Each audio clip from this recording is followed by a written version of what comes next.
to build yourself a support network of people who know your good work and will stick up for you and go to bat for you. Now, when I talk about building your network of people, I'm not talking about building yourself a bitch clutch where we all get to get around and and he did this and she did that. That's not helpful.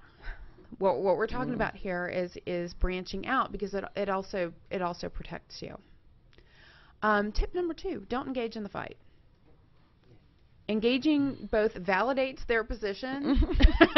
Yeah. You know, it's kind of. Were you saying something? Yeah. Smile and nod. Yeah. Yeah. There was a political school of thought about that. I saw it in the West Wing the other day in a rerun, as a matter of fact, that says you're validating the question by answering it. It's the same thing here. You're validating the point by because now you basically said, okay, there is something to shout about here. And the other thing is that if you think mirroring that ugliness back is going to de-escalate, it doesn't. No. When has it ever? No. You can find a way to diffuse that tension. A pattern interrupt. I mean, basically, when somebody goes into one of these tantrums, that's a habit. And they're generally speaking, they're out of control. They're not using this as a tool. And they might even apologize later. I mean, because they, Right, and sometimes they do. The key to when you've got somebody who's really contrite as opposed to not is the "I'm sorry if that upset you," as opposed to "Wow, I really stepped over the line and I apologize." There's definitely a difference there. If you can use humor, great. Just make sure it's not at that person's expense. That's not going to help your cause either. So know the signs. Being able to manage that. If you've got somebody who's about to blow their stack, even though it's really fun to push their buttons, probably not in your best interests. And finally, in private, let Scream and Mimi know that she has stepped over the line. Sometimes people are so unaware. They don't know you're stepping on their toe. Yeah, so it's back to that whole assertiveness conversation that Nadia was talking about. And that conversation, a very condensed version of it, might go like this. Mimi, when we spoke earlier, you used a tone that I interpreted as hostile. Again, that was I language. Not you treated me like a screaming lunatic. I interpreted it to be hostile. I felt demeaned and embarrassed in front of my peers, and I'm not willing to accept that behavior. My request to you is, and then make that request, and here's the key thing right in that conversation is, can you honor it?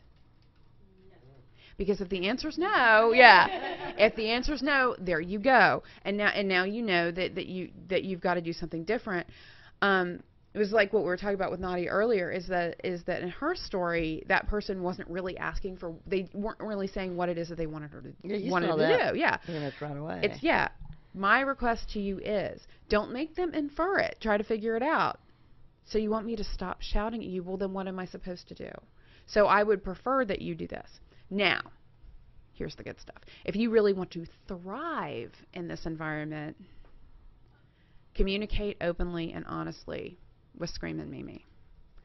So what that means is not, it doesn't have to be personal or touchy-feely stuff.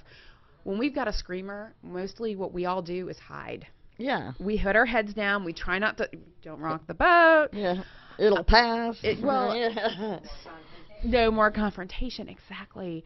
So here's the deal, is that when we've got somebody that we don't like all that much, chances are, if their project isn't one of our favorites, we're not working on it. We're working on our own project. And that's just again, a little bit passive aggressive. And it could hurt you. Yeah. And it could hurt you. But it's almost like it's unconscious. I'm going to do what I want to do, and I'm just going to hide over here in my cube.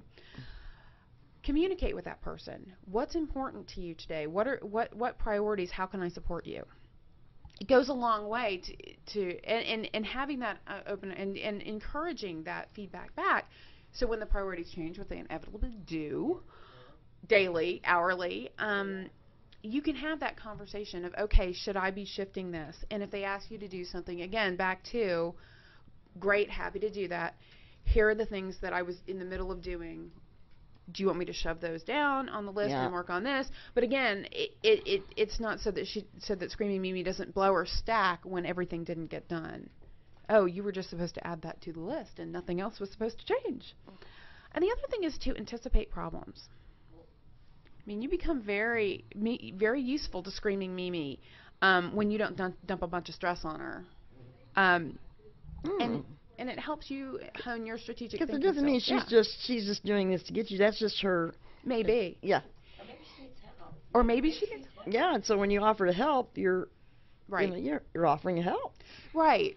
And so it changes the dynamic of that relationship. Because you may be, you don't know whether this is the way this person has learned to manage, and that's a different issue than somebody who's really freaked out and scared. Again, the behavior is unacceptable. I'm not saying that it's not. And here's a note, by the way, to Screaming Mimi's boss. The behavior is unacceptable. Believe it or not, she may not know. You have to tell her.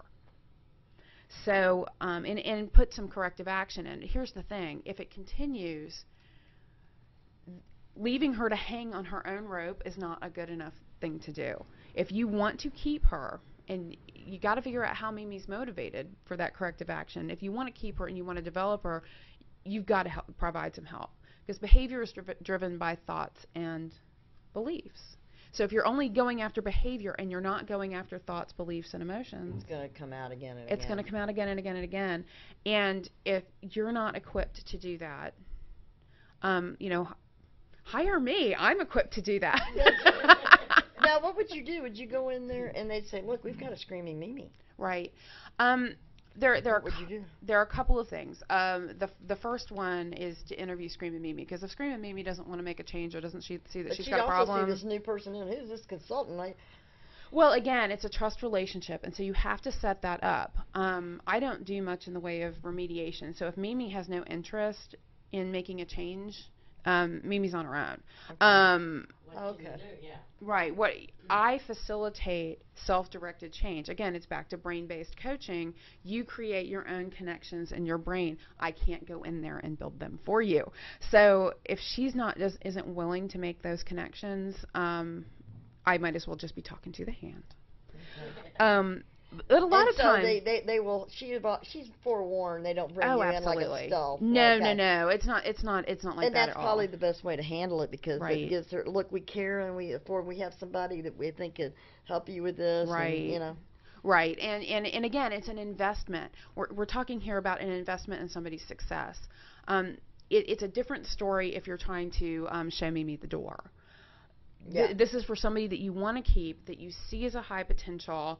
And she's got this... Maybe your top salesperson. Right, and she's got this really awful behavior that needs to be addressed, because you can't promote her otherwise. Yeah. Okay.